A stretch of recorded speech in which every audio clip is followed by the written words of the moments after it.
بسم اللہ الرحمن الرحیم۔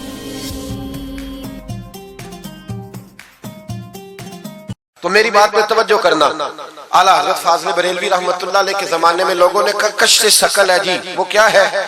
زمین چیزوں کو اپنی طرف کھینچتی ہے۔ یہ نظریہ کب بنا؟ ایک سائنسدان نہ بیٹھا تھا درخت کے نیچے، تو اس نے دیکھا کہ سیب گرا ہے تو وہ بھی زمین پہ آیا ہے، امرود ٹوٹا ہے تو وہ بھی زمین پہ آیا ہے، انار ٹوٹا ہے تو وہ بھی زمین پہ آیا ہے۔ تو کہنے لگا زمین میں کشش ہے، ہر شے کو کھینچتی ہے، اور کشف ثقل کا نظریہ بن گیا۔ اعلیٰ حضرت رحمت اللہ علیہ تک جب بات پہنچی تو آپ فرمانے لگے سائنسدان پاگل ہو گئے، سائنسدانوں کی جو اچھی بات ہوگی وہ مانی جائے گی، لیکن جو بات درست نہیں ہوگی وہ تسلیم نہیں کی جائے گی۔ آپ فرمانے لگے یہ کیا بات ہوئی کہ آدھا کلو کا سیب تو زمین نے کھینچ لیا، امرود بھی کھینچ لیا، انار بھی کھینچ لیا، اور غبارے میں 1.5 چھٹانک ہوا بھر دیا، وہ زمین سے کھینچا نہیں گیا، وہ اوپر اڑ گیا ہے۔ فرمانے لگے یہ کیسا کشف ثقل ہے؟ 1.5 چھٹانک ہوا ہوتی ہے نا غبارے میں، وہ زمین سے کھینچا۔ اعلیٰ حضرت فرمانے لگے اصل کشف ثقل نہیں، اصل بات یہ ہے کہ ہر چیز اپنی اصل کی طرف لوٹ جاتی ہے، ہر چیز اپنی اصل کی طرف۔ فرمانے لگے ہوا کی اصل اوپر ہے تو غبارہ اسے اوپر لے گیا، انار سیب امرود زمین سے پیدا ہوئے تھے تو واپس زمین پہ آ گئے، واپس۔ آج بھی ڈاکٹروں نے بڑا پریشان کیا ہوا ہے، ہم لوگ جاتے ہیں سن سنا کے آ جاتے ہیں، علم نہیں نہ ہوتا۔ اللہ کرے ہم اعلیٰ حضرت کو پڑھنے والے بن جائیں، ہمیں سمجھ آئے ہمارے بزرگ ہمارا تحفظ کہاں کا۔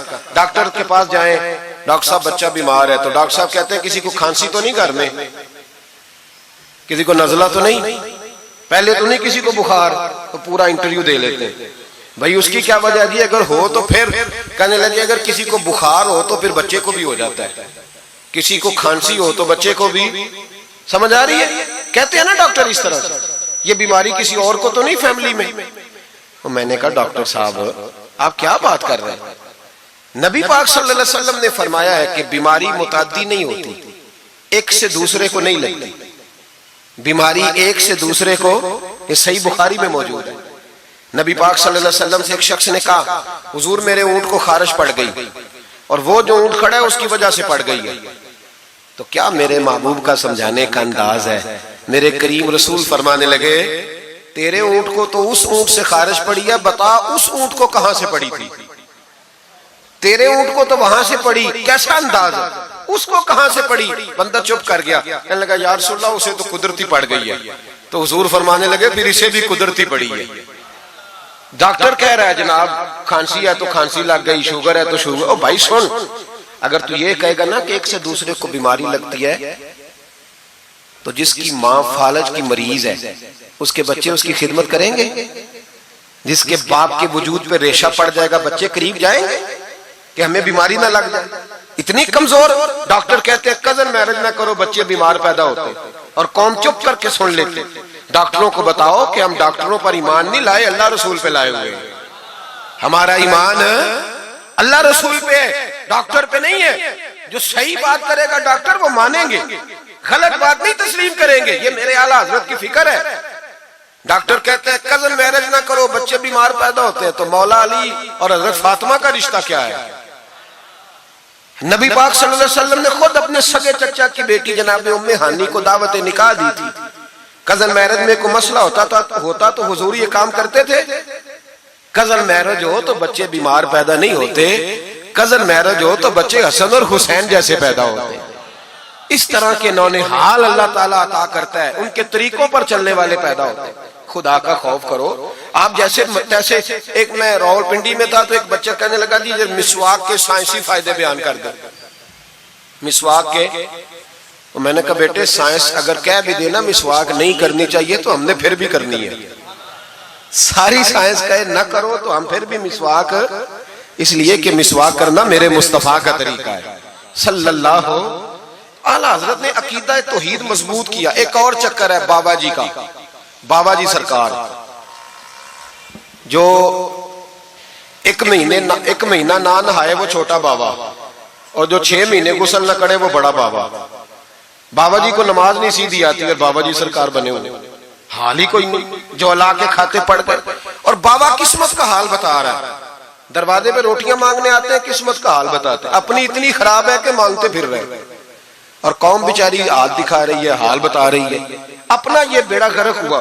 مجھے آپ کا تو نہیں پتا، ہمارے دیہاتوں میں نا یہ کبھی کبھی سونا بھی ڈبل کرتے تھے مانگنے والے، یہاں بھی ہوتا ہے یہ کام جی، وہ سونا لاؤ جی تمہارا سونا ڈبل کر دے، پتہ تب چلتا جب سنگل بھی غائب ہو جاتا ہے، باووں کے لگ گئے، پھوکوں پہ لگ گئی۔ مجھے ایک شخص کرامت سنانے لگا، کہنے لگا میرے حضرت صاحب کے پاس لوگ دور دور سے دم کرانے آتے ہیں، اور میں نے کہا دم کرانا جائز ہے، تویز دینا جائز ہے، لیکن میں نے کسی حدیث میں نہیں پڑھا کہ کوئی بندہ یمن سے حضور کے پاس دم کرانے آیا ہے، مصر سے دم کرانے آیا ہے۔ دم کرانا بالکل درست ہے، ہم خود کرتے کراتے ہیں، لیکن یہ اصل دین نہیں۔ نبی پاک کے پاس نہ کوئی شام سے تویز لینے آیا، نہ دم کرانے آیا، رسول پاک کے پاس تو جو بھی آیا کرتا تھا نبی پاک کا دین ہی سیکھنے آتا تھا۔ تو دین کی بات کر، دم درود کی نہ سنا، یہ تو ضمنی بات ہے، یہ تو ذیلی بات ہے۔ اعلیٰ حضرت دروازے پہ کھڑے تھے، ایک بابا مانگنے والا آ گیا، اعلیٰ حضرت سے کہنے لگا 10 روپے دو ورنہ آپ کا مکان الٹ دوں گا۔ یہ نفسیاتی قبضہ کر لیتے ہیں، تو ماں بھی بڑیری کہتی ہے دے دو کہیں واقعی نہ الٹ دے۔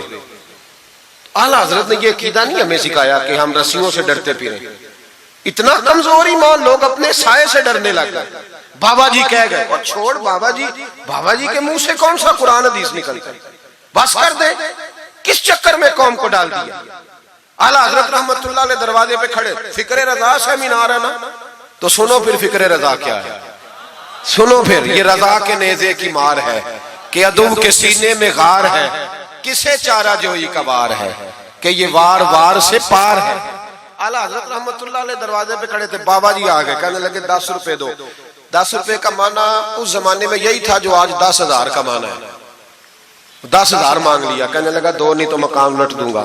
اعلیٰ حضرت فرمانے لگے تو 10 کے 20 مانگ، میں دینے کو تیار ہوں، پر مکان الٹنے والی بات غیر شرعی ہے، یہ واپس لے لے۔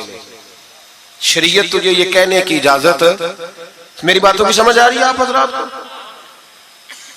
وہ کہنے لگا جی میں نے الٹ دینا ہے۔ اعلیٰ حضرت کی والدہ بوڑھی عورت اندر سے بولی، کہنے لگی احمد رضا دے دو، فقیروں سے نہیں الجھتے۔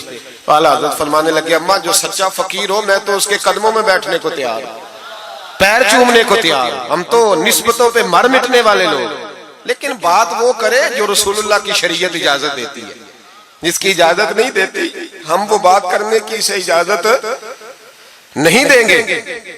اس نے کہا جی میں نے الٹ دینا ہے۔ اتنی بات ہوئی تو اعلیٰ حضرت کے جو شہزادے تھے نا چھوٹے، مفتی اعظم ہند مولانا مصطفیٰ رضا خان صاحب، وہ مکان کی دوسری چھت پر، ڈبل سٹوری مکان تھا تو اوپر والی چھت پہ کھیل رہے تھے، ان کا پیر پھسلا، وہ گردن کے بال اندر گر گئے، اندر سے شور اٹھ گیا، بچہ گر گیا، بچہ، وہ فقیر بھی سیدھا ہو گیا، دیکھا نہ نہیں نہ پیسے دیے، تو شہزادے گردن کے بال گرے اوپر والی منزل سے۔ لیکن سنیوں کدھر کھو گئے میں اور آپ؟ میرے اعلیٰ حضرت کا عقیدہ سنو، فاضل بریلوی اندر نہیں گئے، حالانکہ حضور علیہ السلام کا فرمان موجود ہے کہ اولاد آدمی کو بزدل کر دیتی ہے، اولاد کے ہاتھوں بندہ کمزور ہو جاتا ہے، اندر نہیں گئے، وہیں کھڑے رہ کے کہنے لگے اماں میرا ایک بیٹا ہے، میرا 1000 بھی ہو تو میں سارا نبی پاک کی شریعت پہ قربان کر دوں گا، لیکن کسی باوے کی میں غلط بات ماننے کو تیار ہے۔ اعلیٰ حضرت کی زبان سے یہ لفظ نکلے تو صاحبزادے اٹھ کے دوڑے آئے، کہنے لگے ابا جی ذرا ادھر تو دیکھیں، میں دوسری منزل سے گرا ہوں پر مجھے خراش بھی کوئی نہیں آئی، مجھے خراش بھی کوئی نہیں آئی، دیکھیں میرے کپڑوں کو مٹی بھی نہیں لگی۔ آپ کے 2-3 مرید کھڑے تھے، کہنے لگے حضور یہ آپ کی کرامت ہے۔ آپ فرمانے لگے میری کرامت نہیں، یہ میرا عقیدہ توحید ہے، یہ میرے رب پر ایمان ہے، خراش نہیں آئی۔ اب اس فقیر کو فرمانے لگے اعلیٰ حضرت کہ تو کہتا تھا مکان الٹ دوں گا، چل الٹ نہ، پھر 10 روپے نہیں لینے، الٹ۔ چپ کر گیا تو اعلیٰ حضرت، لوگ کہتے ہیں مولوی صاحب کے پاس کیا ہے؟ جس کے سینے میں رسول اللہ کا دین ہے اس کے پاس کچھ نہیں تو پھر کسی کے پاس بھی کچھ نہیں۔ ہاں ذمہ داری سے کہہ رہا ہوں، کسی کے پاس کچھ نہیں۔ اگر جس کے سینے میں قرآن و سنت کا نور ہے اگر اس کے پاس ہی کچھ نہیں۔ سنو، اعلیٰ حضرت نے اپنا جوتا الٹ دیا، فرمانے لگے اگر طاقت ہے تو میرا جوتا سیدھا کر کے دکھا۔ تو مکان الٹنے کی بات کرتا ہے نا، پنجابی کا ایک شعر ہے، آپ کی سمجھ میں آ گیا تو ٹھیک ہے، نہ آیا پھر بھی ٹھیک ہے۔ وہ ایک پنجابی کے درویش کہا کرتے تھے ایک سٹھ تے پکھڑا کوار گندل، اسی اور بھی بوٹیاں جاننے ہیں۔ پتہ ہے ہمیں سارے گروہوں کا ہے، چلو کرامت نہ دکھائیں تو بات الگ ہے، پر خبر ہمیں ہے۔ فرمایا چلو سیدھا کرو، اس نے پورا زور لگایا پر جوتا سیدھا، پسینے آ گئے تو کہنے لگا جی میں معافی مانگتا ہوں، آج کے بعد ایسی بات نہیں کروں گا۔ اعلیٰ حضرت ولی تھے تو ولی سخی ہوتا ہے، جیب سے ہاتھ نکال لے، فرمایا تو 10 مانگتا تھا، اللہ 20 لے کے جا، لیکن غیر شرعی بات خدا را بس کرو۔ جو ہمیں ہمارے بزرگوں نے نظریات دیے ان پر قائم رہو۔